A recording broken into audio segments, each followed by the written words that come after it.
everybody. So what I've decided that I'm gonna do during these current live streams is I want to go back to the basics. I want to get back to drawing again because it's so easy to get caught up in other things that you forget some of the things that really excite you about artwork. And one of the projects I was doing before I was painting was just drawing obsessively, literally just copying Vincent van Gogh's work. So that's what I'm going to work on right now. What's going on, Mizu? I'm just popping back into the basics here, going back to some of my earlier projects, which is just basically copying the drawings of Vincent van Gogh. This was a project I did a while back just to learn his drawing and his sketching methods. And I've since stopped, obviously, because I did spend a lot of time painting. But right now, I've decided that I'm gonna start this project up again, and that's what most of my live streams are gonna be, is just sketching stuff. Obviously, there's a cat here. He is distracted by this little bug. Oh, there. Is she gonna hunt the bug or what? Is she gonna eat it? Are you gonna eat the bug or what? Are you just gonna sit there, Pookie? Are you just gonna sit there staring at the bug? What the heck?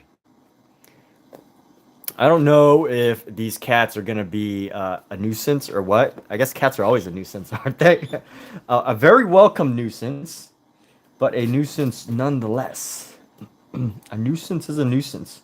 So anyway, let's go back to some of these drawings, and I don't remember exactly where I ended off. So, did I do this one? Can't remember if I did these. Oh yeah, I did. I remember doing this one. I remember doing this one.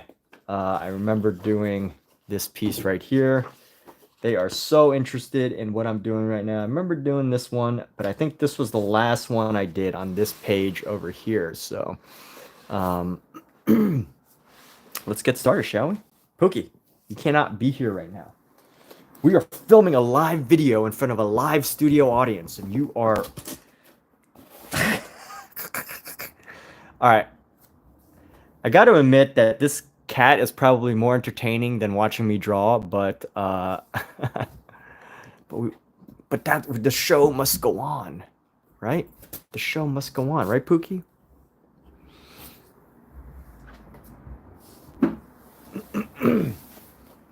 So let's see. I've spent a lot of time. I have to spit out some hair in my mouth. Using this pen. Trying to find the best way to like angle this here. And let's see. Can you see everything? Can we see everything? Your cat's been crying outside the door for you. They've been missing you, Omizu. Yes. Well, you know what? That's what cats do. They miss us. Oh no. So this is a Rembrandt van Rijn image. Well, I guess we could start with that. Let's copy some Rembrandt van Rijn. Van Rijn. And we could start with up here. And yes, I'm copying with pen. I don't ever like to copy things exactly as they were. Let me see. I'm just thinking of dimension here. We're going to start with this little cottage. Let's start from the center here. So we're going to go and 6 inches. So I'm going to condense a 6-inch by 10-inch drawing into a much smaller square. So this could have some effects, but just to get some ideas of like what I love about copying drawings of other artists, of other successful artists, is you really get to get an idea of what they found as like important details, and you really get a sense of what they found was like an important detail. And that's really helpful when you're learning how to see, when you're learning how to observe stuff, to know what to consider important and what really is not that important. And it can be difficult when you're out there drawing and you're, sketching out in public. And there's all these possible things that you could possibly draw. And you're like trying to decide. And Pookie, psst, don't mess up my drawing, girl. Hey, stop. Gotta go away. Go. Why she just messed up my drawing. She messed up the masterpiece here. And of course, copying other artists' drawings, it doesn't really teach you how to interpret, but it does at least give you an idea of, some of the design thinking that went into some of the artists' work. And what I mean by that is, especially in Vincent van Gogh or someone like Pablo Picasso, you can really learn how to design things just based on studying some of their sketches and just seeing some of the different things that they found important, some of the objects that they chose to share, and some of the ways that they design and color and sketch their images. You can learn so much. You can learn a lot, and that's what I'm here to learn. Is just go back to the drawing board, just go back to basic drawing, basic sketching, and take some time off from painting. I think it's good to switch up what you do every once in a while. What's good about this is like a bit of a mindless activity, drawing and sketching, but not like actively trying to make something myself, but to actually literally just a copy. So I am totally admitting that I am copying. I am not trying to claim any of these images as my own. This is what I do on, when I'm trying to learn and study various artists is stop. I try to copy their work. Pookie.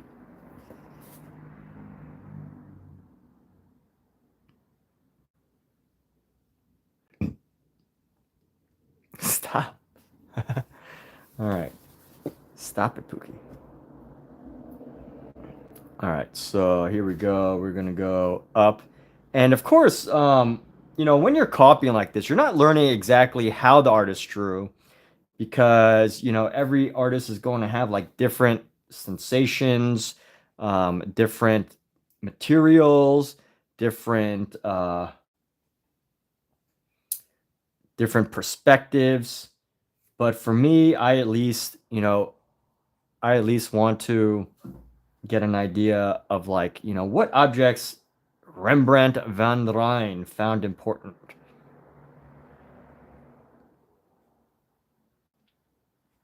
These are not precise sketches again. This is really just building up and trying to just see what shapes he found important. How did he make his shapes? Things like that. So we get under there. I'm not copying exactly. That's not my intention, but I do want to at least get an idea of some of the shapes that he might have drawn. And when I mean shapes, like you look at all these, and one thing that you can really learn from Vincent van Gogh's drawings is like how did he design his artwork? Now I'm doing this piece right here. This is actually Rembrandt, one of his drawings. But what's awesome about learning from these drawings is you can learn how to paint because all you're doing is, a lot of these drawings, Vincent would literally just translate into a painting. And what you can really see is like the detail that he would use and how he would design some of the shapes in his paintings. So right now I'm just going through Rembrandt's work, which happens to be on this book. And I'm trying to go through this book in order, which is why we're doing what we're doing right now. I don't want to skip too far ahead because I like the idea of like chronologically learning how Vincent van Gogh was drawing. And it's nice to see how he transitioned from like this person who just wanted to do art to somebody who totally came up with an incredibly unique style based off of a lot of what other impressionists were doing. So for me, it's really interesting to see the evolution of his work and not just go straight to the end of it, not just go straight to his final works and like, do a master copy or whatever, but really to like copy every single sketch he's done, which I haven't done. I haven't copied every sketch he's ever done, but it is nice to see like his earlier works and just to, you know, figure out some of his design, how his designs ultimately transformed over time. So and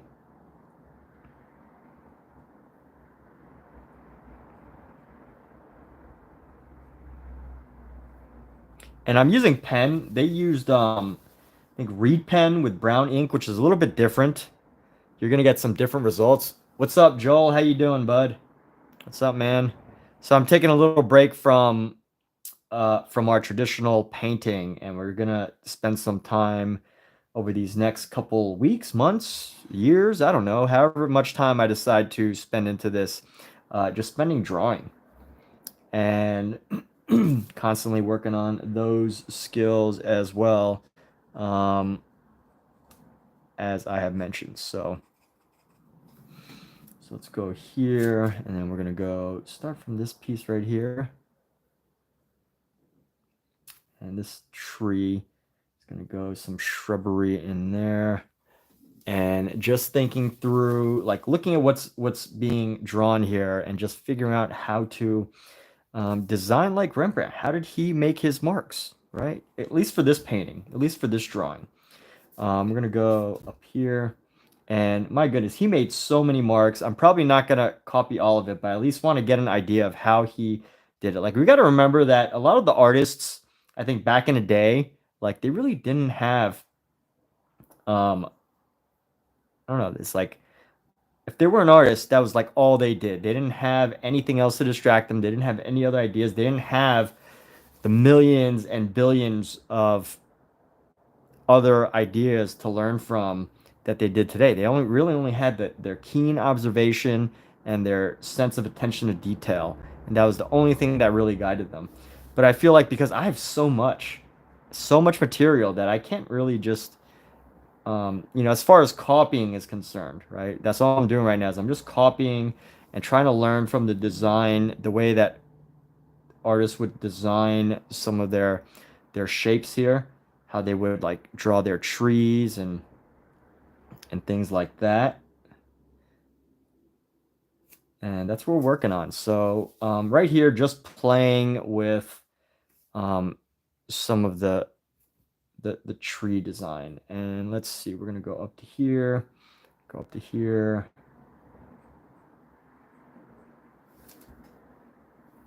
And I'm probably not gonna spend too much more time on this. I don't really like this this sketch. But you know what? Maybe what I can learn from it is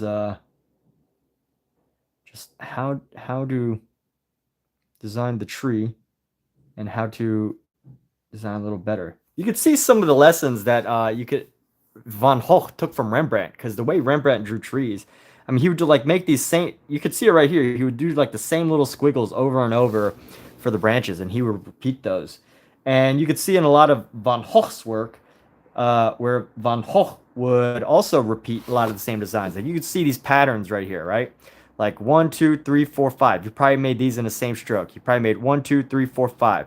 1, 2, 3, 4, 5, 6, 7, right? You can see that he made a lot of these strokes like right next to each other, and how he brought these patterns together and just like started to either overlap them. And I really enjoy discovering that type of stuff and, you know, applying it to painting, because it is very relevant to painting. Because um, you know, Van Gogh spent so much time drawing because he didn't have like art materials and paint supplies right from the get-go, that he really spent a tremendous amount of time drawing, and it really informed his work as a painter. Because without drawing, you know, he wouldn't have had the ideas for his sketches, and then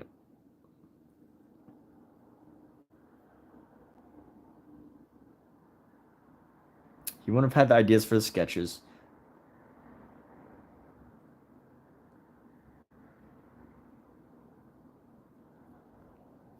And I would actually probably never. Life sucked back then. Yeah, exactly. So, yeah, exactly. Life sucked back then. There was nothing better to do than to just sit and sketch every leaf on a tree, right? Nothing better to do. So, you know, I'm gonna pretend like, you know, I'm gonna sketch all this stuff. but at the end of the day, I'm not as meticulous. But also, you know what? I think it's one thing to sit and draw a tree on your own free time, but it's a totally different experience to try to copy someone else's tree, especially if it's this detailed with this much level of detail. And what I mean by that is, it's one thing to like sit out in nature, enjoy a session of sketching, and just enjoy the craft of making art. And then it's another to just like, sit here and try to study it by copying it. It's a whole different experience, but I think the biggest thing that I can take from this, which I'm seeing right now, totally seeing right now, is how Rembrandt specifically used like all these different patterns, but would just repeat the same patterns over and over if you look really closely. And I'm not the best at copying it, but you can at least get an idea of how it looks. And just this idea, like just repeating the same patterns over and over in different layers of this piece. So anyway, they also use pen. They also use pencil. So that's gonna have or reed pencil, which is gonna have an effect on what it looks like. But let's see how he would draw this grass. Right, we're just gonna draw some grass and allow some of the white areas to figure themselves out. Draw the grass on the top. And then, I'm using a pen, which is way different than a reed pen. You're going to get a totally different texture here. Totally different texture, but at the end of the day, we're going for similar results. Just using pen to learn and sketch the way some of the world's greatest did. Rembrandt van Rijn.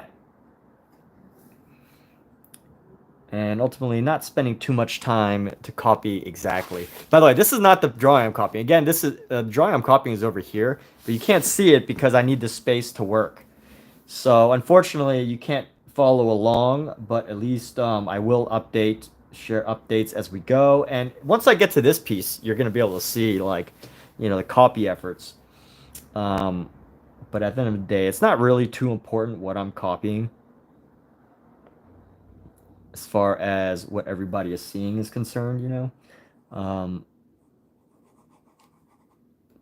what's great is to notice that even, Rembrandt van Rijn, one of the arguably the greatest artists, portrait artists who has ever lived, did these like really scratchy sketches, these really scratchy sketches that some people would say, oh, it's not meticulous enough. It's not quite the classical drawing style of Leonardo da Vinci. It's just its own freestyled sketch concept, and it's great. I'll probably do a Kim Jung-gi series where I copy Kim Jung-gi's drawings. If you don't know who Kim Jung-gi is, he is totally worth looking up. One of the greatest modern brush pen and ink artists of our time. I have a bunch of his books which are left unopened. That's why I haven't done that series yet. Is because like I kind of just want to keep his books as like collector's items, and I don't want to open them. I have a handful of his books, some autographed, and I'm like I want to just keep them as collector's items. But at the end of the day, I think I bought them just so I could learn from him, just so I could study his work. So I'll probably open it at some point, but for now, I have so many other things that I want to look at and copy from that that I don't really need to go to Kim Jung-gi just yet.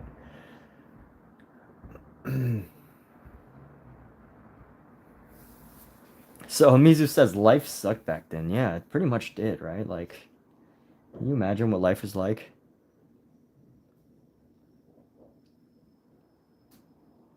So, am I doing anything original? No, not original at all. This is the most unoriginal thing you could do one step away from AI tracing. But as far as originality is concerned, that's not what I'm trying to do right now. So totally unoriginal. This is basically like drawing class 101 after school work. You know, copy a drawing, copy a sketch. This is just drawing 101. But why do I live stream drawing 101? I guess part of me is like, you know, if anyone likes my drawings later, they'll know how this my future drawings, they'll know exactly how this point was reached. Right? That's the vision. But here we go. Lots of copying here. But it's interesting to see what Rembrandt was seeing, you know, like especially since there was no cameras back then.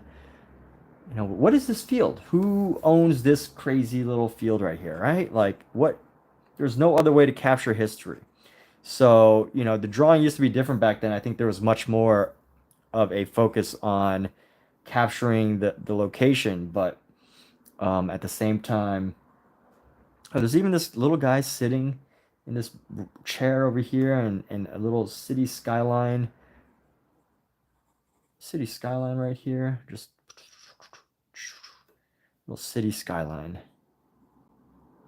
Even back then, there was a city skyline. How nice is that? So this is going to go over here. We're going to get a little guy in a hat.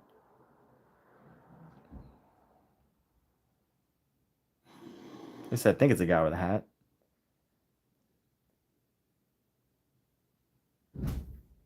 What is that? What is that sound?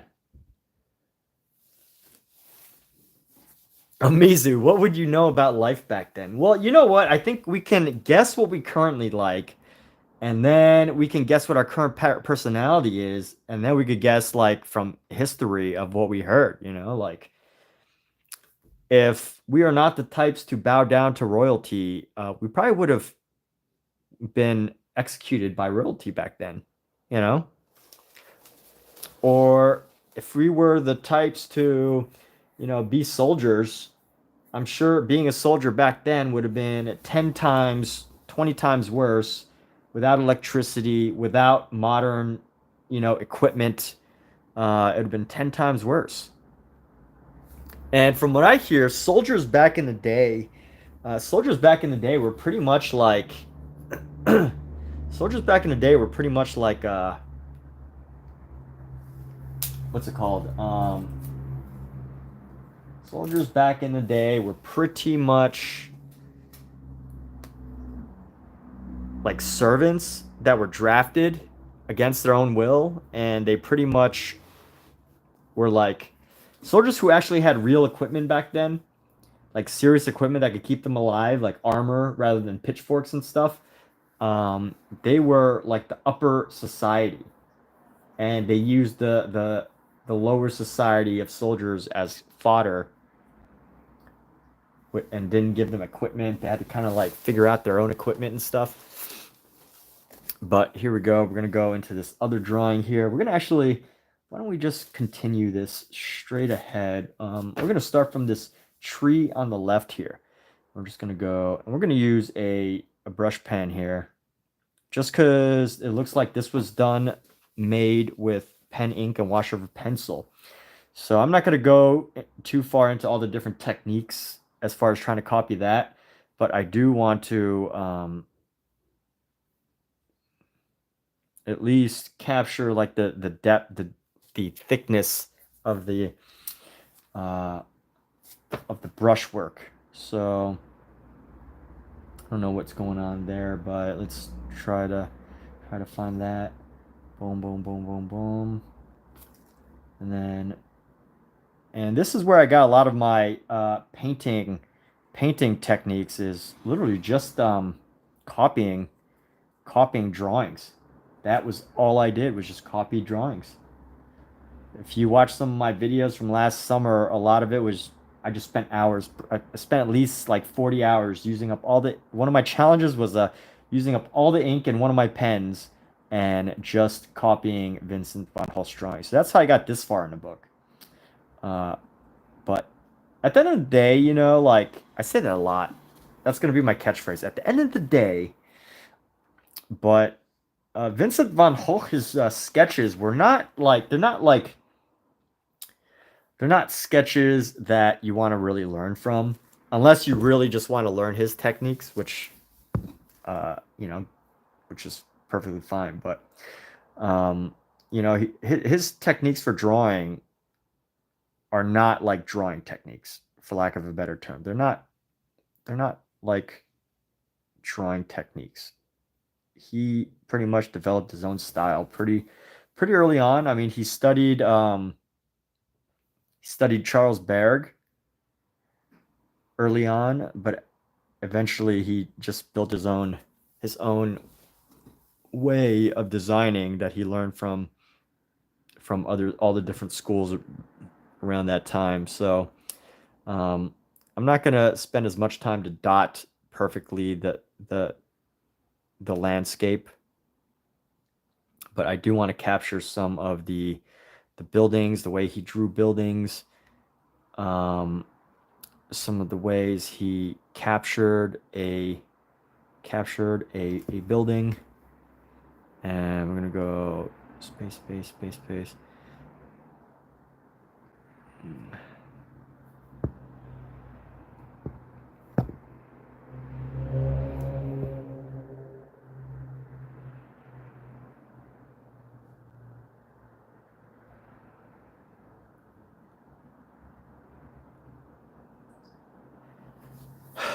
And here we go. So I might need a. What if I bring this thing down just a little bit? It's kind of messing with my wrists. If I bring this down just a little bit, I don't know if it's gonna help my wrist or what. But maybe I should like lift my hand up a little bit and go with like the old school ancient writers, how the ancient writers calligraphists used to work with their hand raised above. I don't know. But that is one thing to consider as people that draw, you know, how you use your wrist, because from my understanding, if you use your wrist the wrong way, you can start to like build up a lot of tension in your wrist, and that can cause some issues.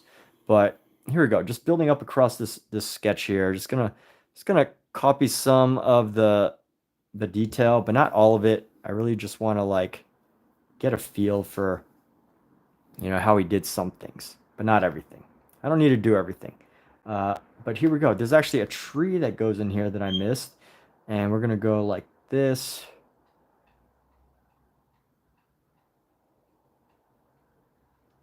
That disappears up into there. Let's go with this other tree here.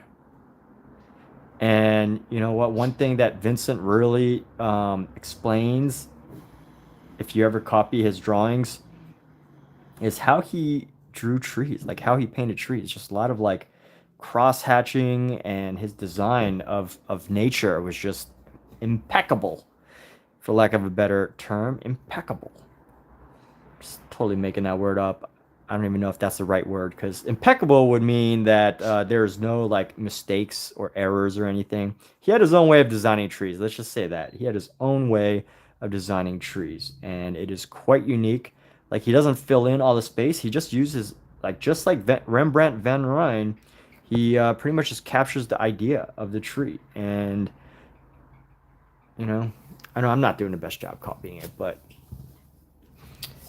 I just want to capture the essence of this mark making. There we go. Let's see. Maybe I need it up. I don't know.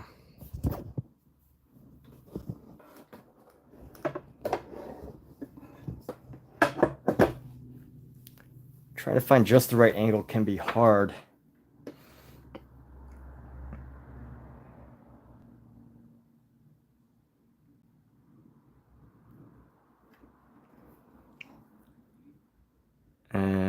go. Get the hash marks right there.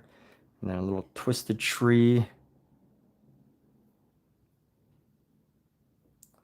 And then we're gonna go bom, bom, bom, bom, bom, bom. Probably did it much more precise. Like 1, 2, 3, 4, 5. He probably had like a rhythm to it. 1, 2, 3, 4, 5. 1, 2, 3, 4, 5. Like a rhythm, you know? 1, 2, 3, 4, 5. 1, 2, 3, 4, 5. 1, 2, 3, 4, 5. 1, 2, 3, 4, 5. 1, 2, 3, 4, 5. There's probably like a rhythm, is my guess. If I was to guess, like how he, you know, because how else can you do it? You got to get into like a rhythm if you're gonna make all these details. You know, there's got to be like a rhythm. 1, 2, 3, 4, 5. 1, 2, 3, 4, 5. You know, just like lifting weights. Set, set. Rep, rep, rep, rep, rep. Set, set, set, set, set. Rep, rep, rep, rep, rep. 1, 2, 3, 4, 5. 1, 2, 3, 4, 5. 1, 2. It's the only way, I think. Because then, you know, if you separate them, if you actually like break them down into like reps, you know, allows you to look back after every rep. Otherwise, like you're just, you know, going like this and you just dot it, but you're not like in a rhythm. So then it doesn't create this sense of rhythmic quality. Just my guess though is that there was a rhythm. Because without the rhythm, then there is no rhythm. Right? Without rhythm, there is no rhythm. And that sounds tautological. I think if I'm using that word right, tautological basically means you repeat the same thing over because there's no better way to really explain it, right? Like you just repeat the same words to reiterate the same idea, mainly because there's no better way to say it. So without rhythm, there is no rhythm. Without rhythm, you cannot find the rhythm that you find in nature, you know? 1, 2, 3, 4, 5. 1, 2, 3, 4, 5. And you can see in a lot of drawings. Let me give another example of this. And I'm not like, you know, pro ultra Van Gogh copier, but you can see a lot of this, what I'm saying right here. Like in here, you can see the rhythm that I'm talking about, right? You could see a lot of the same just marks repeating over and over. So like there's 10 marks there, 4 marks there, 1, 2, 3, 4, 5. 1, 2, 3, 4, 5. Like it, and somehow all of these patterns create this sense of cohesion, of like capturing nature, right? Like, you know, 1, 2, 3, 4, or like 1, 2, 3, 4, 5, 6, 7, 8, and 10. 1, 2, 3, 4, 5, 6, 7, 8, and 10. You know, let me give a better one. This is my favorite example of this. You could totally see in here in this sketch right here. You know, especially in the collar, right? 1, 2, 3, 4, and then maybe 1, 2, 3, 4, 5, and then again 1, 2, 3, 4, 5. 1, 2, 3, 4, 5. I don't know exactly the number, but you get the idea, right? 1, 2, 3, 4, 5. Looking closer at the dots, you know, you can see evidence. There's like dots, and then there's like little dashes, right? Dots and dashes, and he must have been doing some sort of pattern. Look in the hat, right? 1, 2, 3, 4, 5, 6, 7, 8. 1, 2, 3, 4. 1, 2, 3, 4, 5. Right? Like there's a rhythm to the work. There's this like quality to Vincent van Gogh's drawing. Here's another example. Let me give one more example. I remember I was doing a copy in this sketch, and I was like, yeah, this is where it really clicked for me. This idea of like how Impressionists probably worked as far as learning from their drawings go. I wonder if it's actually in this book or in another book. Hopefully it's in this one, so I don't have to look in another one. I'm not going to look at another one. If it's not in here, then the answer you will have to discover for yourself. Let me just pop this open real quick. You know, I think this is a pretty good example right here. This isn't the one I was looking for, but you could see great examples of the rhythm that Vincent had in this book.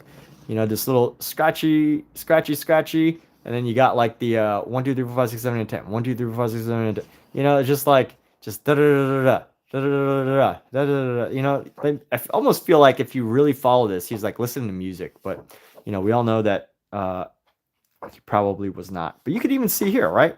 These patterns, the same pattern 7 times, this same pattern 10 times, this same pattern, you know, round. It's kind of cool to just look through these drawings and just see how he did these patterns. And oh yeah, this is a very, I think the one I was looking for. very obvious. You can see this collection of patterns right here, 1, 2, 3, 4, 5, and then some more, and then 6, 7, 8. And you can see how these were pretty much the same. And you can't like, and I'm guessing that there was a pattern, there was a rhythm, because you can't go from this to this, this to this, this to this. You got to go like the same marks over and over, and then you got to do the next section of same marks over and over. And then you got to switch your mindset. You can't go from like this 5 marks of this to 10 marks of this to 5 marks of this to 5 marks of this to 5 marks of this, and then you really got to just be in a rhythm to build these up. So that's my thesis on Vincent van Gogh, but you don't have to agree with it.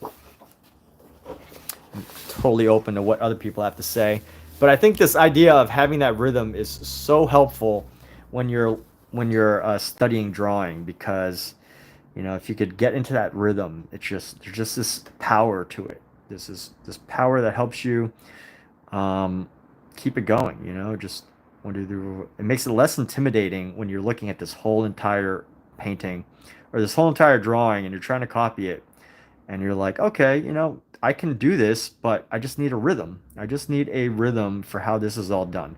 So I can already see that there was probably a path there, and 1, 2, 3, 4, 5, another path, 1, 2, 3, 4, 5, 6, 7, 8, 9, 10, 1, 2, 3, 4, 5, 6, and you could just see how like the rhythm of the sketch gets bigger, and then he mixes it in with like flowers and all that cool stuff, all the stuff, but there's all sorts of different little designs that he puts in his drawings. That's why I love about, seeing Vincent van Gogh's drawings is you can learn so much. You just like, there's just this beautiful pattern, these beautiful patterns and repeating rhythms, and like, what's going on in this guy's head, right? Like what's he doing? What's how is he coming up with these patterns? And I'm sure some researcher probably has the answer to that, but just at the end of the day, just to see these rhythms, these patterns, and it's really nice. It's really interesting too. That's the one thing that's great about drawing is, especially if you're doing an exercise like this where you're just copying the other people's drawings, and you're just like, wow, you learn so much. You learn so much just by looking at the work like this through your own interpretation, your own lens. His lines are much closer, but it's one thing when you're like drawing and you're in your own rhythm, and another when you're trying to copy and you're in somebody else's rhythm. That's my excuse for not copying it exactly, because you can't. It's like, even if you could, you're not copying in the same exact way, because you never know what exactly the rhythm, the pace, the movement specifically for this type of sketch. You just never know. Like, even if I was to copy every single one of these marks exactly the same, it wouldn't really teach me much. As for beyond getting an idea of this sense of rhythm. And I think that's really the thing to really, if you're going to analyze anything about anyone's drawings, anyone's art, it's especially with this type of drawing, right? There's all sorts of different types of drawings, but for this, like, to really just think about like what the rhythm was, rhythm. When I say rhythm, I'm just thinking like, oh, like 1, 2, 3, 4, 5, like how did he dot the space? What was the mindset, the thought behind the dotting, and like just what got him into dotting these areas? Like, there's just so many questions, and a lot of the answers are pretty much revealed like in the drawings. You get so many answers just by copying another artist's drawings. You see so much about Vincent's his use of perspective in the background. You could see all these shapes just becoming smaller and smaller and bigger as they move to the foreground. Like just how these dots, I'm not going to dot them all out, but this is really more of like a study of his work. Although, I'm sure dotting them all out would help give me a lot more insight, because you know, in order to do all that, you really have to be committed to the drawing and like getting every detail. And I can definitely find that as I'm painting, you know, I feel like if I was to, uh, you know, I think the pointillists, I think this is a time when the pointillists really influenced Vincent Seurat when he finally saw George Seurat's iconic work. And this is probably why a lot of this this pointillist, these points probably influence his work. But really interesting stuff. Really interesting work to just sit and copy Vincent van Hoof's drawings. There's so much to just think about. Like I don't even know exactly how to there's probably, you know, and there's definitely a bit of manicness to it, or you know, manicness, or a level of maybe OCD. I don't know. I don't want to label. I don't want to label anybody. I don't want to add labels, but there's something else to this, right? Like to just be able to staccato all these dots. There's something about it, and you know, maybe it was much simpler than we're even, you know, thinking. He's just sitting there, just sketching away, and you know, time just passes, especially when you have no video games, no TikTok, no television, um, no Instagram, no, all your friends are artists. Or you know, I think Vincent really only had a few friends throughout his life. Sadly, he didn't have too many friends. But you know, fortunately, his best friends were pretty much like really successful artists, even if they, you know, came to not like him. Like Paul Gauguin, he cut off his ear and get try to give it to Paul. You know, like what do you do after that? Actually, you know, I don't think he actually cut off his ear to give to Paul, or maybe he did, but um, you know, something happened. He chased down Paul, or he threatened him with a knife, and then he, you know, you don't want to be around people like that. But either way, nice fun little study. I'm not going to go too much further. I just wanted to get the feel of like, you know, the big three lessons. What would I take away from this? The big three lessons, if you're going to do these like little shapes, make them bigger as they come to the foreground, which makes sense because as they get closer to you, you see them bigger. Number two, get into a rhythm. You know, you can't make these lines without by just jumping back and forth between ideas. You have to really focus on them and just give them each their own dedicated time. And what else can we learn from it? What's one more thing we can learn? Um, I'm just gonna stick with those two. I'm not gonna try to spend too much time trying to make up another thing.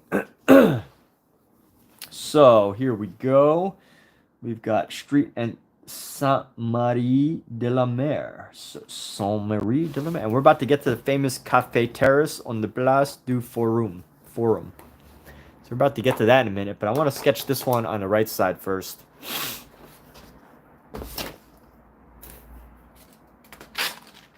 And I used different materials. One sketch was like, it just seemed like thinner lines. This one was done with thicker lines.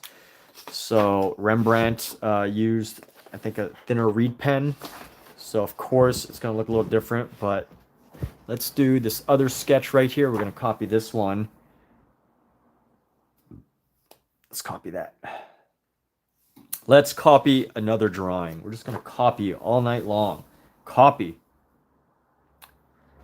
Is it unethical to copy? I believe it is only unethical to copy if I'm trying to claim it as my own, but I'm not. I'm very clearly telling you that this is my form of learning and that I am totally pilfering ideas from this book. But here's the thing, though. Here's something that, and I'm not a lawyer. This is not law advice. This is not legal advice. But I believe the majority of Vincent van Gogh's drawings are considered public domain, which means that this book that I'm actually copying from, the drawings are, by legal definition, from my understanding, are public domain, which means that anybody can republish them. Anybody can use the drawings and for their own purposes, such as making a book out of them. Anybody can do that. It's public domain work. And that's my understanding of what public domain is. Now, obviously, I do understand, I do want to add this caveat from my understanding, is that if it's been altered in some way, like say I was to draw a watermark, well, I guess not a watermark, but if I was to add my own interpretation to this, like, you know, actually making this colored and like adding blue and red and yellow or whatever, and I was to add my own interpretation to this drawing, then it would be something totally new, and I couldn't necessarily copy that. But if this is the original drawing that was photographed, then you know, it's considered public domain. So use what you will. Look up your own definition of what public domain means. Do not take my word on it, and you know, figure it out for yourself. So let's go like that. We're just gonna go like that. Let's go boom. I like how he's making these shingles here.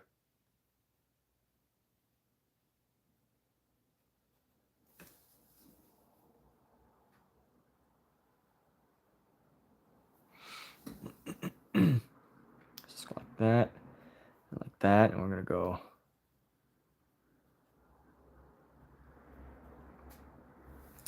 And we're gonna go. I'm not gonna go for. Let's see, 1, 2, 3, 4, 5. I'm not gonna go for all. 1, 2, 3, 4, 5, 6. I'm gonna guess I'm right here, so we're gonna go 1, 2, 3 more. So 1, 2, 3. Rhythm, people, rhythm. And just following the curve of the design here. And then 1, 2, 3 more. Let's go like that. And I guess as he gets closer, you see more and more detail. That's what we can take away is as you get more closer, you can see more and more detail. So he uses like a finer tip to capture this detail right as you get closer. I did hear that's actually a good trick that modern people who draw, modern drawers do, is if you need to create a very detailed drawing, you need to just add a lot of detail to a couple items, like the most important items, the items that are closest to the viewer. And if you can make that look incredibly detailed, you can make up the rest and basically fool the eye, fool the viewer. I'm not saying fool in like a negative sense, but you know, anytime you're drawing, you're making an illusion pretty much. It's an illusion. You're never drawing. A drawing will never, you know, beat a picture. I mean, as far as what you're seeing or whatever. But if you want to fool the eye with the drawing, all you really need to do is be super detailed on the front objects, the objects that are closest to you or the viewer, and add just the right amount of detail. So like people are like, wow, that's so detailed. And then once they look closer, give the appearance that you know you really don't need that much specific detail. That's what I learned from a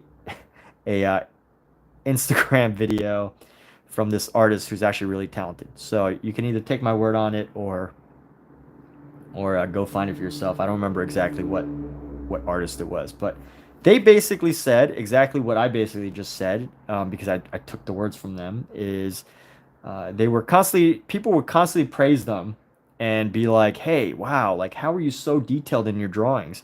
And he broke it down. He was like, you know, he really tried to analyze what was about his drawings because he never really felt like he was adding lots of detail.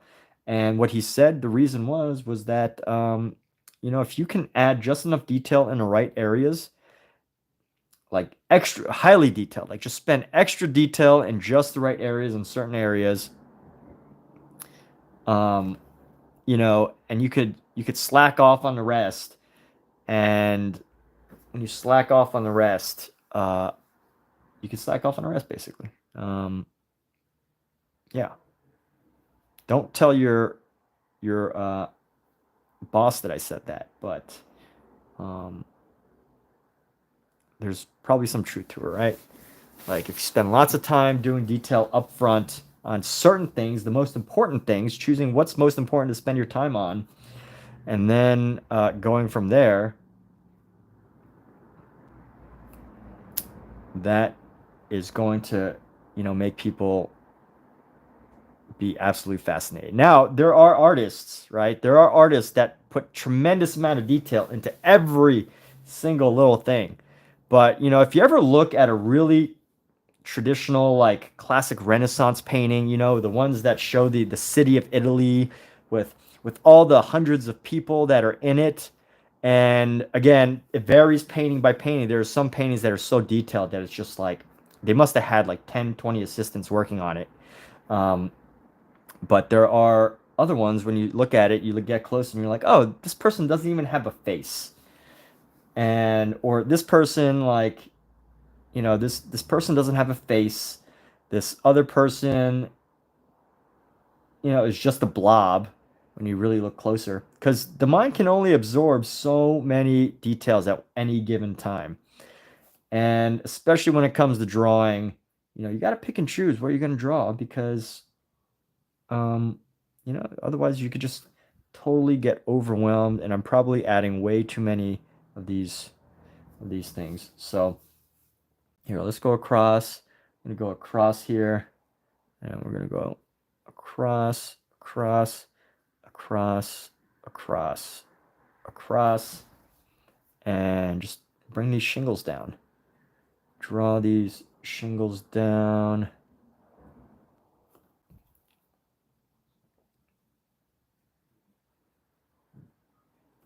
Now I will say that I see his lines, and his lines are much straighter than mine. His lines are much more precise than mine. You could tell he was very meticulous coming down with his lines, but still this idea of just keeping a rhythm as you go across. And like, one thing that I've learned while trying to do this in a painting is making sure that you keep the perspective the same, which could be pretty hard. Like, make sure that they look like they're on the same surface and not totally separate surfaces. So, live chat, yes. And again, what I'm doing is I'm copying Vincent van Gogh's drawings. I need some water. I've been talking a lot. Let me get some water. Copying.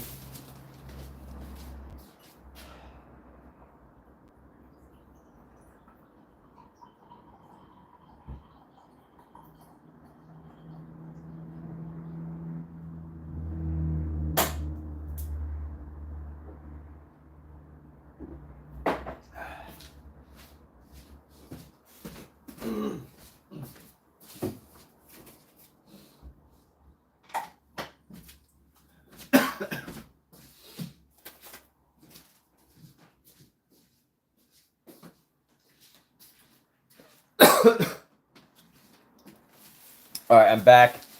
I think I could talk much better as I'm copying because when I'm painting, I'm pretty much trying to think on the spot while painting. But when I'm copying, I'm literally just, my mind is just looking at the image and copying it. So I have a lot more opportunity to express what's on my mind without getting lost in my thought and the painting at the same time. So if you find that my speech is smoother while doing this, now you know why. But here we go. As I'm working on this, we are literally just copying Vincent van Gogh's drawings. And I try to pronounce it the way Dutch people would pronounce it, just because, being one of my favorite artists, I feel like I should at least do that much. And you know what? Like, it's funny. I met a Dutch person, and I was telling them, I was like trying to talk to them about Vincent van Gogh and how he had like a nice like he had a show in Los Angeles, like a what do they call it? The immersive theater experience. I don't know if anyone else has ever been to it, but it's basically a very immersive Van Gogh experience. And I was like, Vincent van Gogh. right? You know Vincent van Gogh, he's a Dutch artist, and they're like, who? And I was like, Vincent van Gogh, you know, like Starry Night. And they're like, no, Van Gogh, Gogh. And they kept like telling me how to say Gogh. So I have since then chosen to correct myself in the way I say it, even though it's a bit harsher. And honestly, I say it so much that I'm pretty sure my throat is affected negatively. Sometimes I have a sore throat at the end of the day when I've done a lot of streaming, and these roofs aren't even accurate. But anyway, let me see. We're gonna go like this, and then But yes, Vincent van Gogh is not pronounced Vincent van Gogh, not Van Gogh. It's Gogh, according to the Dutch, which he was a Dutch artist, so Dutch people obviously know the correct pronunciation. I'm not Dutch, but I like to pronounce some things the way they're supposed to pronounce. And here we go. So we're gonna go like this. We're moving on to Sketch now. I'm actually not doing a good job of copying this because I've enlarged this drawing quite a bit. This drawing is quite enlarged compared to what I'm seeing here. I think I might be wrong. I don't know. I've been wrong before. So 1, 2, 3, 4, 5, 6, and then 1, 2. I guess these are shadows. These are shadows. Add a couple extra lines right in the center just to add. And then 1, 2, 3, 4, 5. And then add some big shadows right across. Add a door right here. Add a door. And I hope all of you are doing fantastic. I love doing this exercise of copying drawings. I do it a lot. I copy. And that's how I pretty much like learn to... I would say that not only did I learn... Yeah, that's what I said. Yeah, that would have been great. They'd be like... Yeah, they'd be like, no, Van Gogh. And I'd be like, yeah, that's what I said, Van Gogh. Yes, that's right. Van Gogh. That would have been hilarious if I was trying to really push their buttons. But very funny, Omizu. I need you in my ear. I need you in my ear telling me jokes to crack. You know what would be interesting is if we found out that comedians actually had an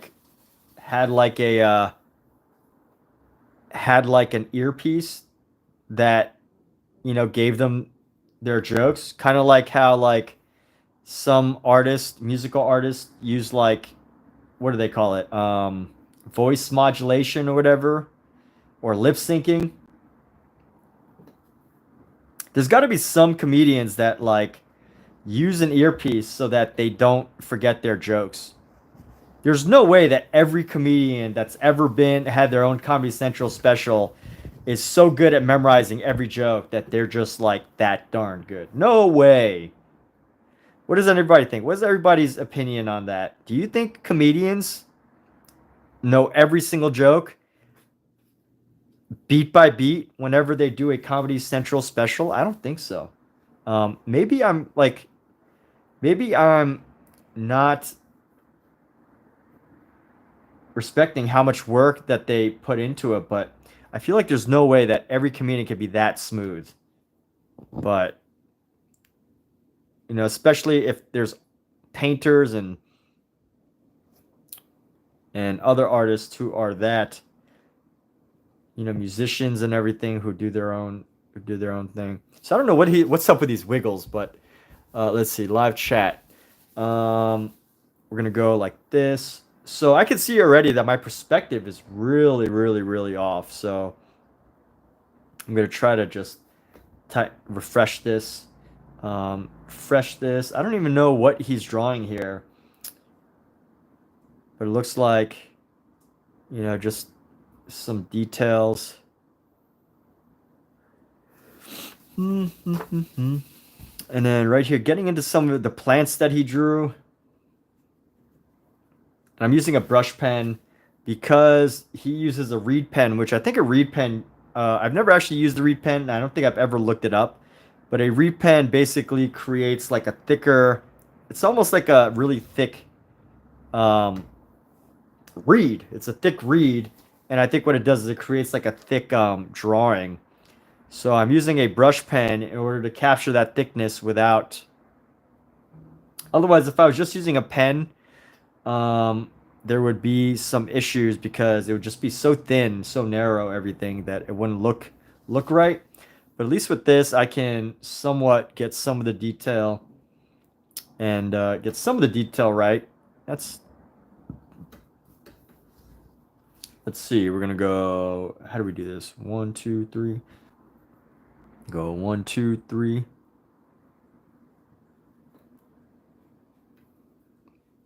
Almost out of ink with this one, really.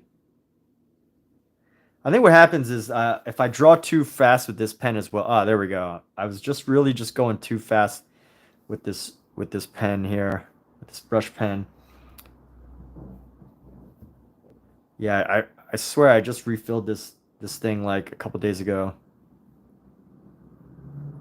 But I just love seeing all the design choices here of how the space is filled with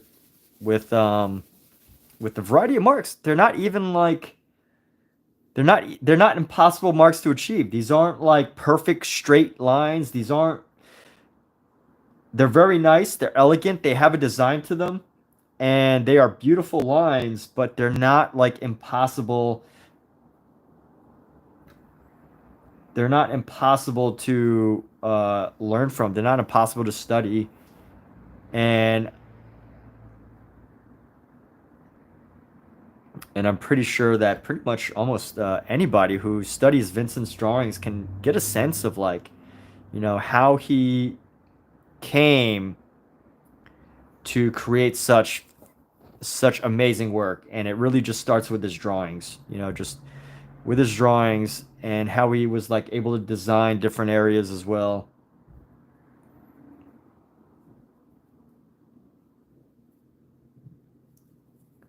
And here's the thing, like no one ever teaches you to draw like this, right? No one would ever teach you to make all these squiggly lines, these crossing squiggly lines on top of each other and then use dots and like change the shapes and everything. No one ever teaches that. You don't learn that in school. They don't teach that in schools. And I will give this caveat that I have not gone to a traditional art school, so I am making that up, I'm assuming.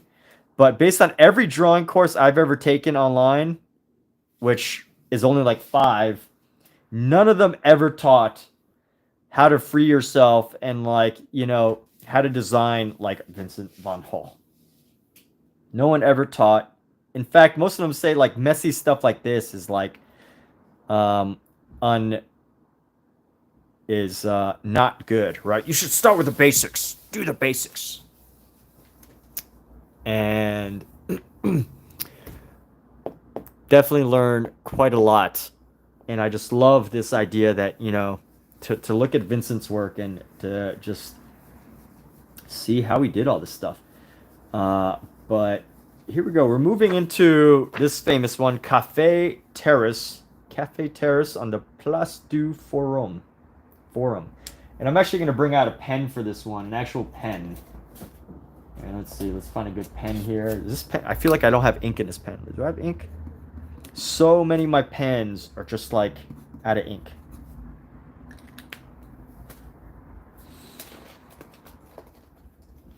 Let's see, does this pen have ink? Ah, that has ink. There we go. Let's use a blue pen, shall we?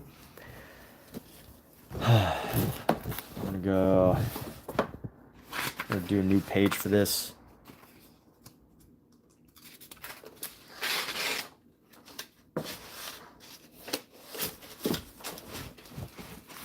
And we're just going to copy this right in the center here.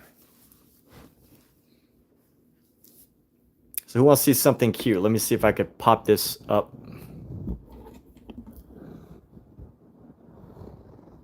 Oh, I guess that's not going to work. Let me see if I could show this cute thing right here. Got a couple of cute kittens grooming each other.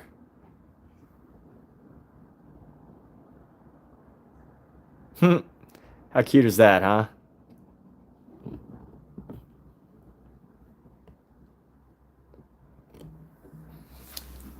Maybe we can all watch how these kittens get groomed.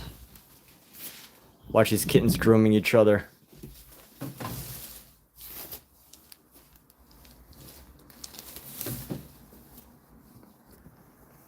It's a bit messy, but it's cute. Let me move this mail. This mail is...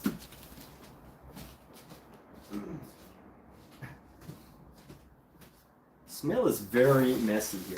So we're going to move this.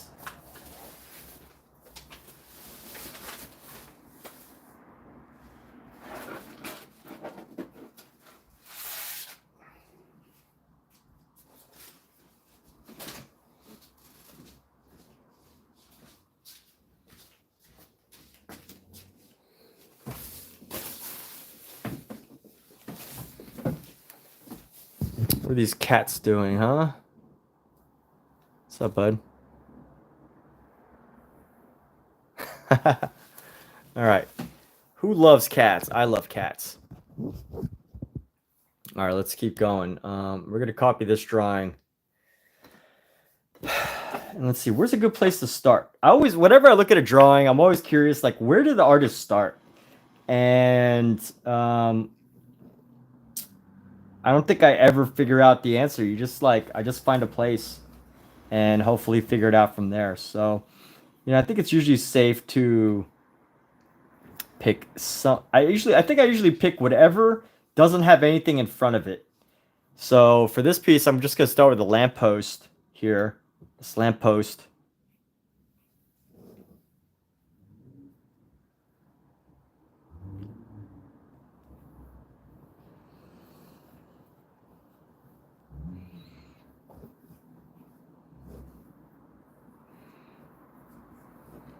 And what I love about this sketch is it's not like too super detailed. We all know, but it does do a great job of looking like the Café du Place du Forum. All right, so I think that's enough of the cats. They are no longer doing cute stuff. So I'm going to change this view back here. And of course, this cat wants to get in on here. You can see a shadow.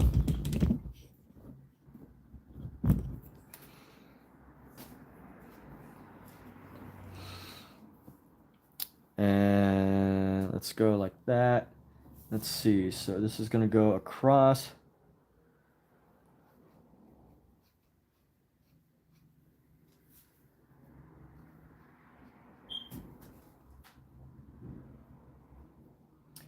And one thing I will notice though is you could very much see the confidence in the drawing here, because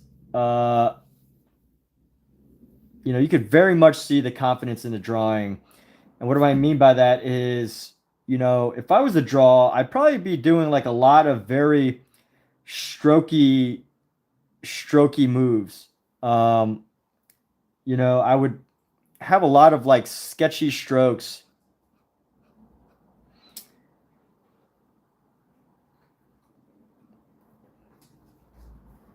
Like I would have some more lines going around, but because you could tell Vincent was very confident in his drawing skills, that he would just use a couple lines and then that would define it. He wouldn't like overdraw it. He just knew exactly what he wanted to draw and then he would do it. So right now I'm just basically attempting to imitate. I'm not even imitating exactly. But here we go. Let's go. Got a door right here. Let's draw a doorway.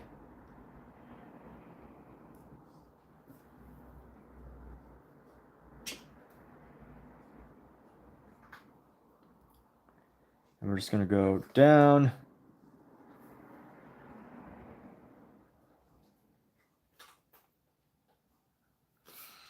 And then we're just going to go down right here.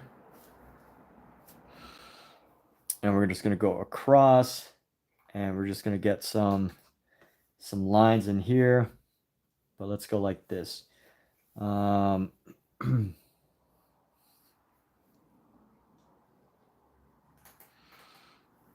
then, and let's see. So one of my favorite things to learn is how Vincent drew people.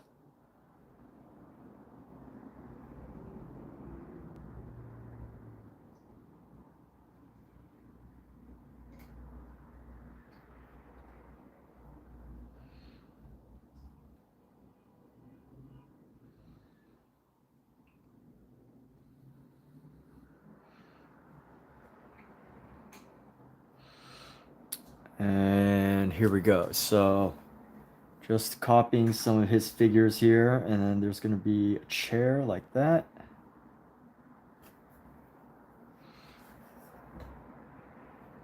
And let's go like this.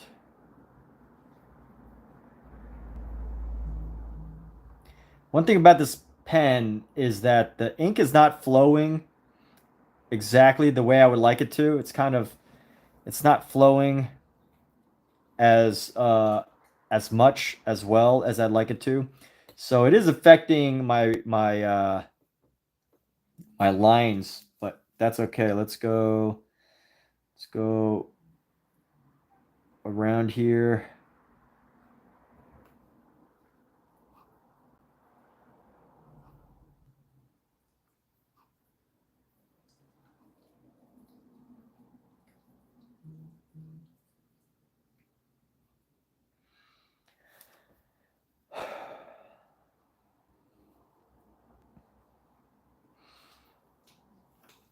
And let's just see what we can learn and glean from this sketch right here.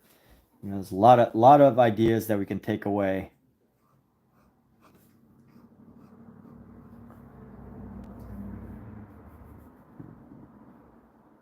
Excuse me.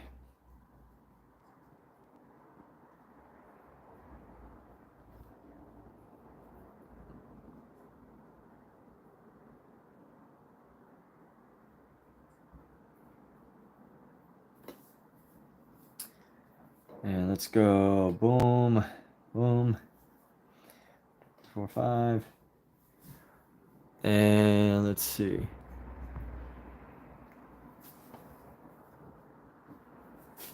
And let's go like this right here. Boom, boom, boom, boom.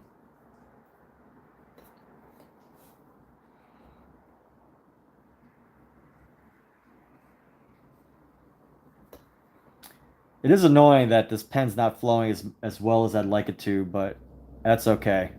We'll make it work.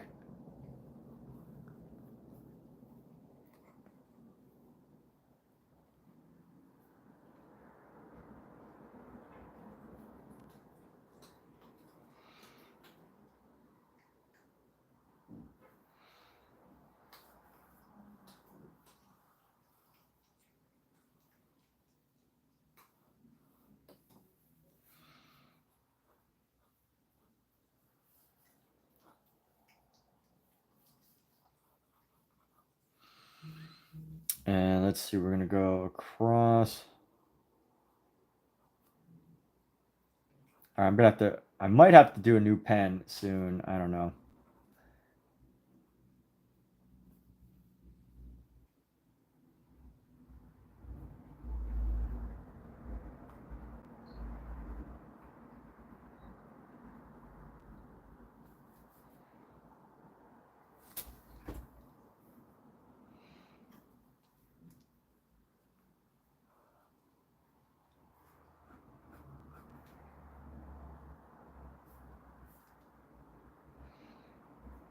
I'm gonna go down like so.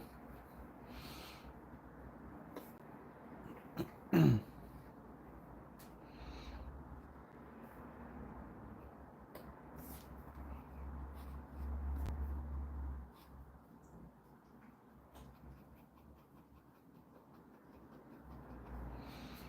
then go across.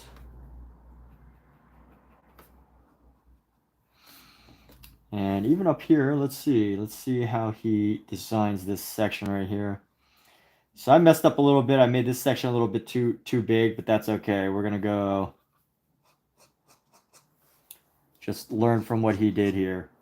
1, 2, 3, 4, 5, 6.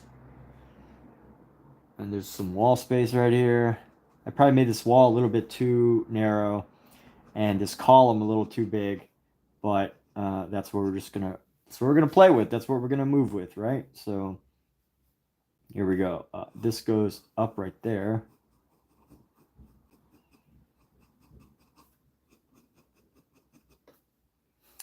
And of course, knowing perspective, anything that's like a vertical thing pretty much goes straight down. You don't need to worry about, the angle of something when you're drawing perspective and something's vertical. But if something is horizontal, you really have to figure out where the vanishing point is. And you can really see that a lot in Vincent's work. He spent a lot of time studying perspective work.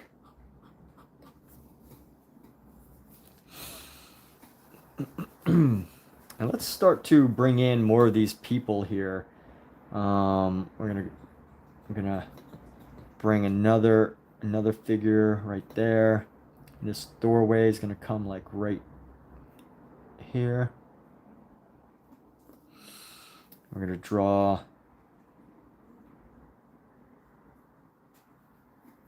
And I'm really not liking this pen, but it's okay. I'm gonna keep going. I think I like the challenge of having to work with this pen that keeps messing up.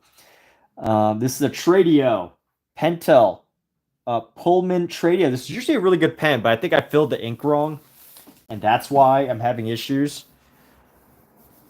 But so it's not necessarily a fault of Tradio, but I do want to say that they should make it easier to refill the pen, the ink. But it is a really good pen. I love the way it feels. I love the way, I love the way it feels. I love a lot of things about it. It's a fantastic pen.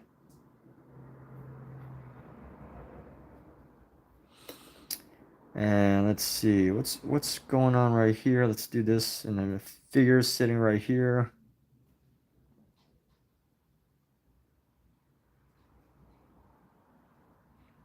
It's like everybody wore hats back in the day.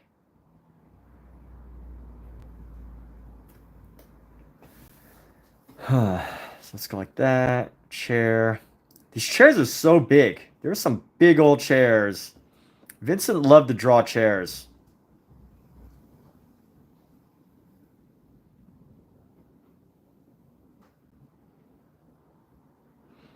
Vincent drew so many freaking chairs.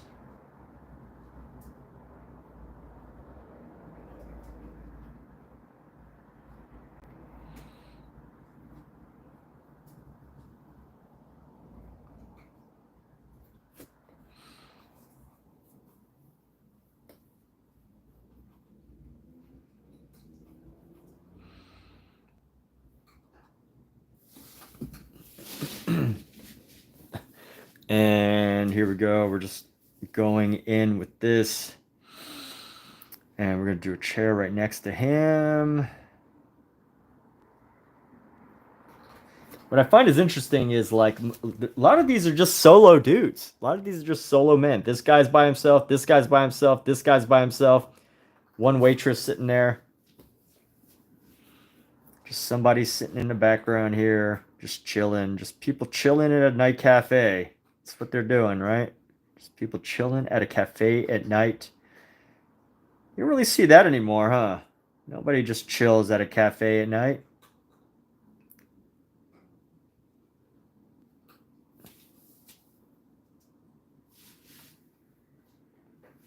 Or maybe people do, but it's just not in the same way. And then there's one more figure right here. It's just a shadow.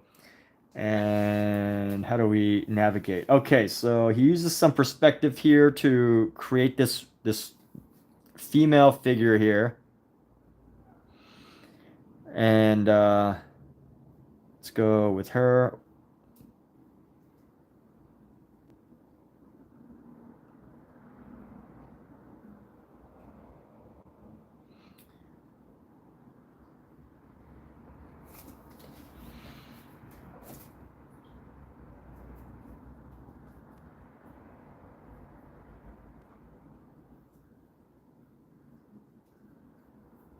This looks like a horse's foot right here. But you would never notice unless you were unless you were copying his work. But let's see where this goes. I like where this is going. You need to add this little door right here into this figure down here. Add a couple of shadows down, and then there's going to be one final section right next to it.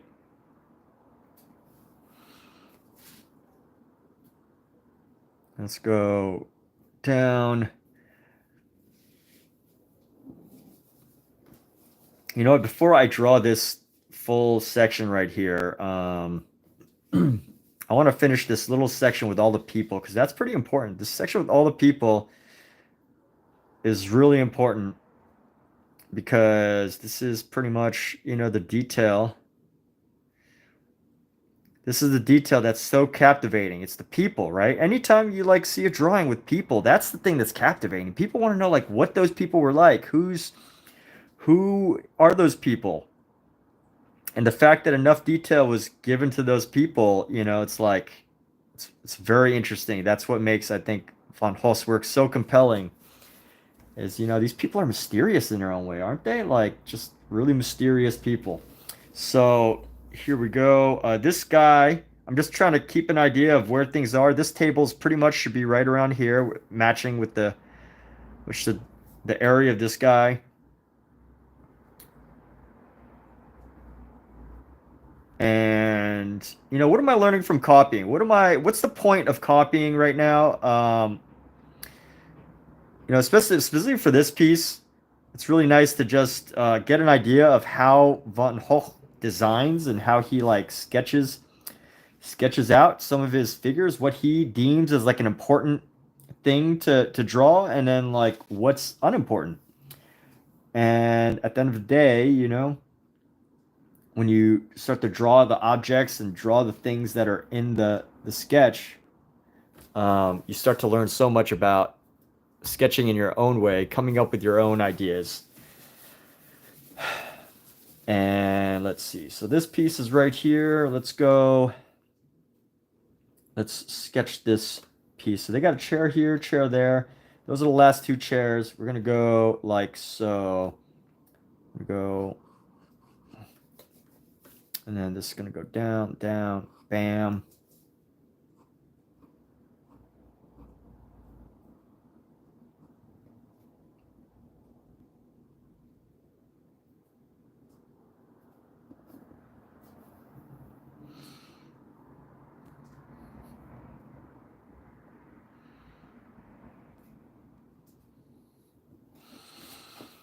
And gotta have a chair back here. There's a little chair back here.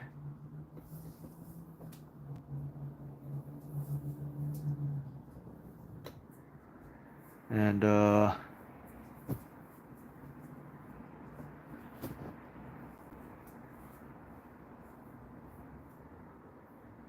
let's go like this.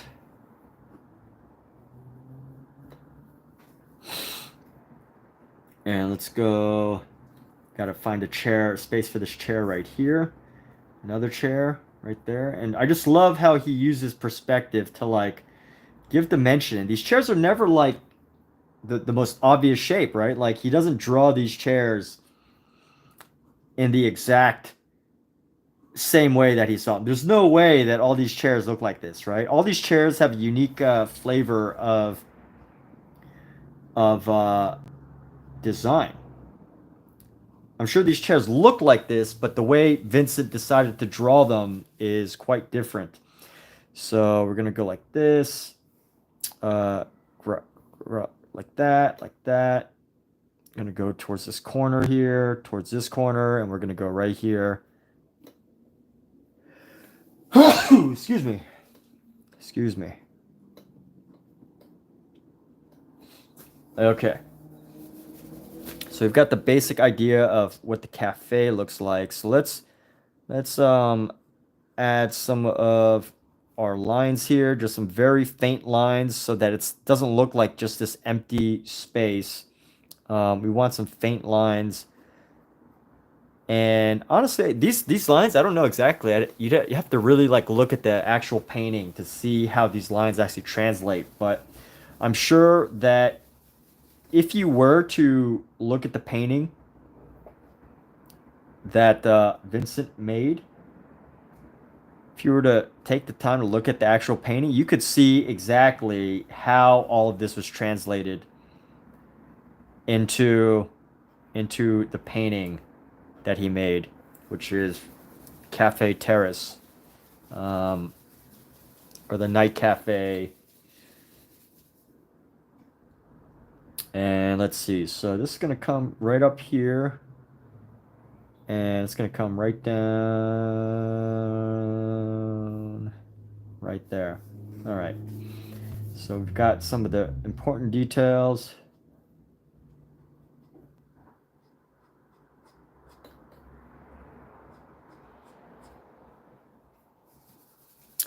Let's see how he adds these, like, he definitely uses the power of perspective. As you can see, a lot of these objects get bigger and bigger as they get closer and more detailed.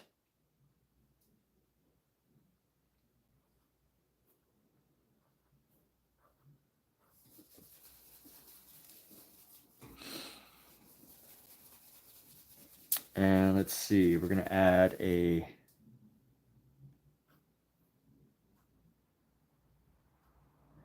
We're going to add like this.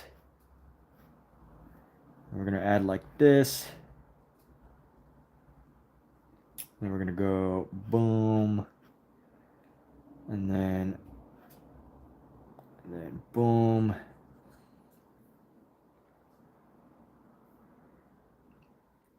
Add some letters. And let's see.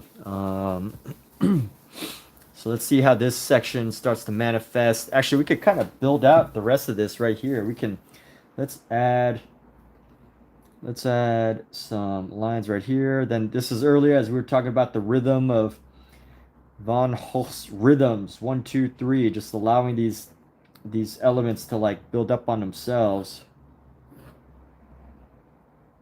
It's probably a sidewalk there. Never noticed that. It's a sidewalk. Looks like this is a sidewalk design. 1, 2, 3, 1, 2.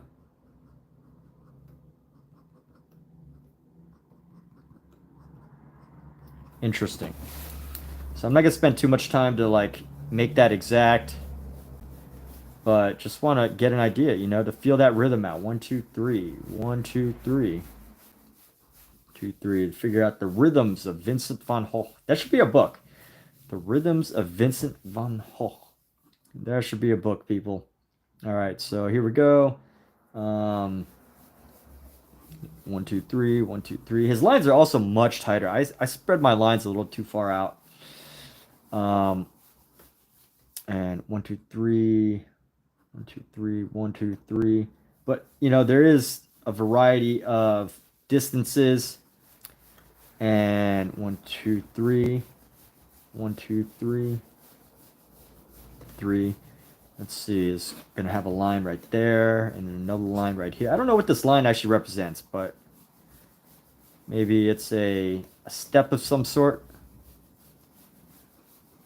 But I just love this like musical rhythm that he's got going on with all these straight lines as they come across. And then some of them go around, some of them cut across.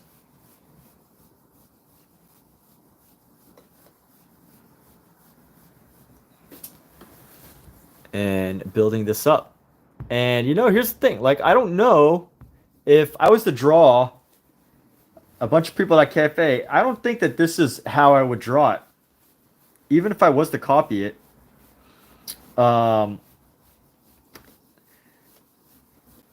Even if I was to try to copy this idea, it's hard to like make this stuff up, right? Like if you've never looked at something like this, if you've never interpreted an environment with these types of lines, it's really hard to like just make it up.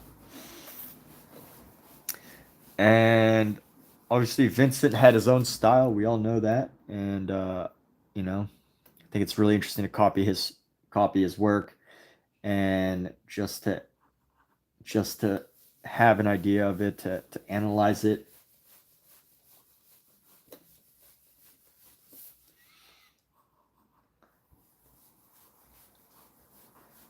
And part of the challenge is definitely having this pen, which is not exactly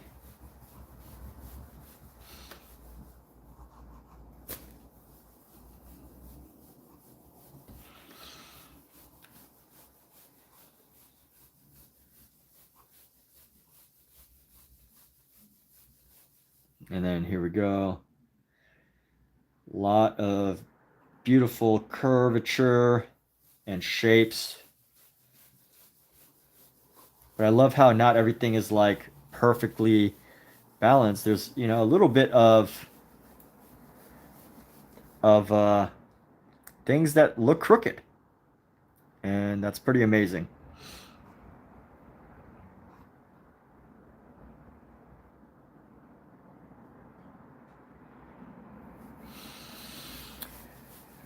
Whew. Okay, so let's see. We've got small lines, and the lines get bigger right around here. And I think as we get closer, I'm not going to spend too much time to, you know, copy. Actually, you know what? Why not? Let's just do it. Let's just copy these lines as they go across.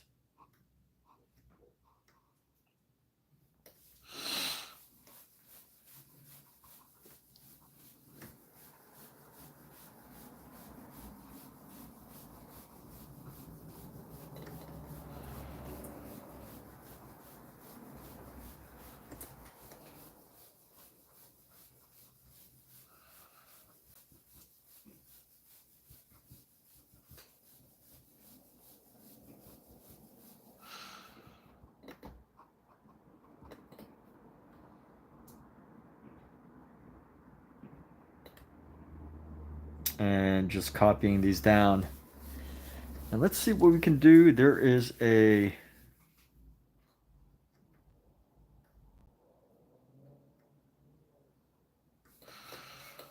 and just going. Let's shake this up.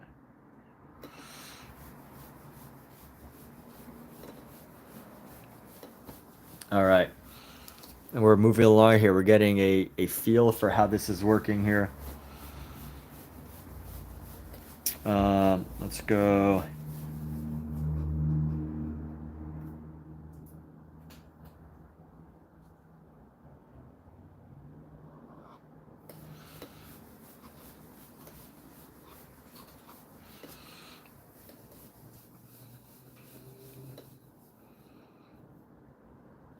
And we're going to go like that.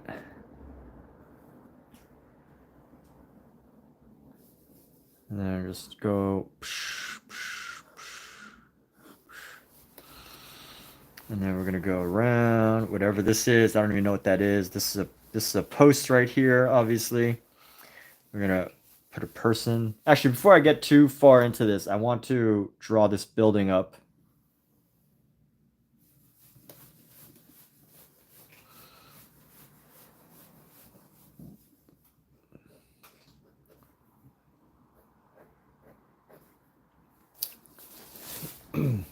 Thought I was using black. I was using black. I just I switched to blue though. I just switched to blue.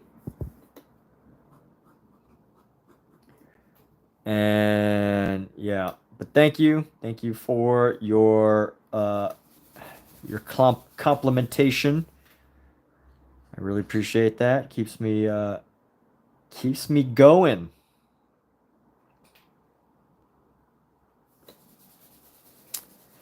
And here we go. We're actually going to bring this figure right here. This guy looks like a Michael Jackson. He's got like this funky pose.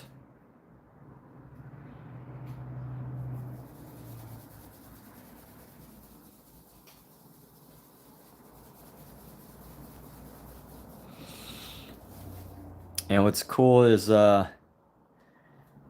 know, how Vincent fills his space is literally just using dashes. And I'm sure how this is executed on, painting is way different.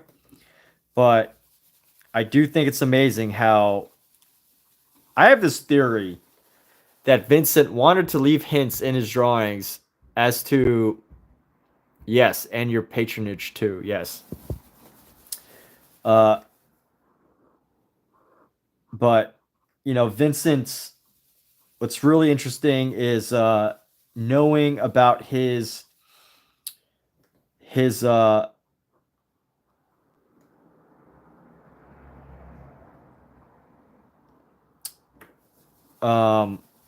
actually lost my train of thought there, but that he always filled his space with something, some sort of design, something or other that was a design of some sort. So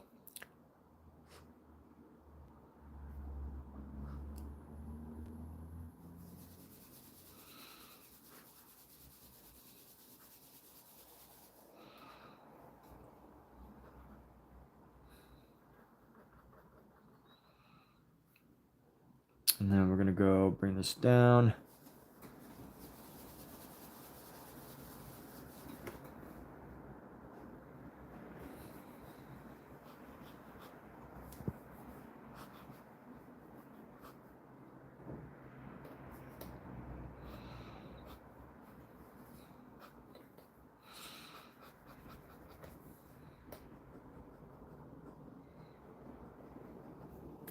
My drawing is definitely way more wide than his, how he would have done it, but uh -5 degrees, dude. Ooh.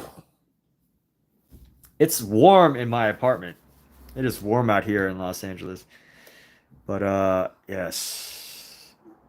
So what are you doing to keep warm? Are you keep a fire, you just have a nice heater? So here we go.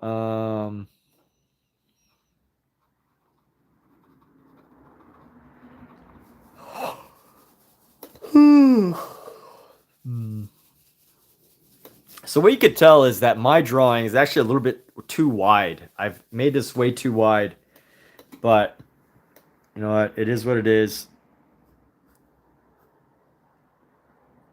I wasn't too intent on trying to get it exactly as far as width goes.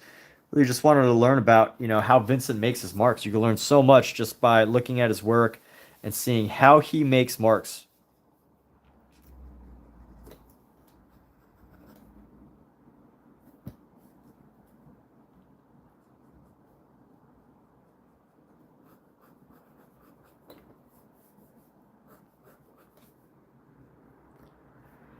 And let's go right here. We're gonna go like that, that. Get a round object here. I don't even know what this is about here. This object.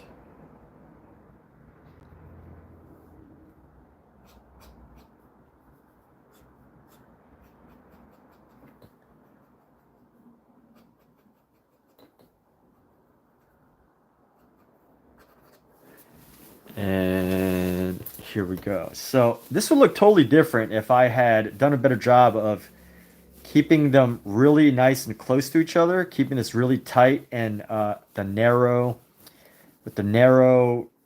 street that is actually being depicted here. But I didn't go with that. So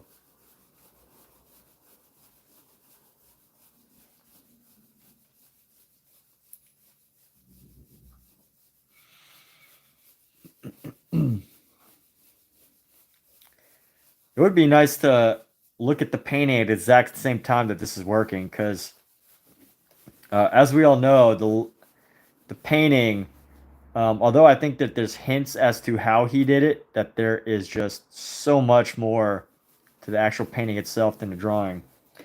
But we all know that. Just gonna add these lines. I love these like sketchy lines that he has here, and this crazy looking building. This building is pretty interesting because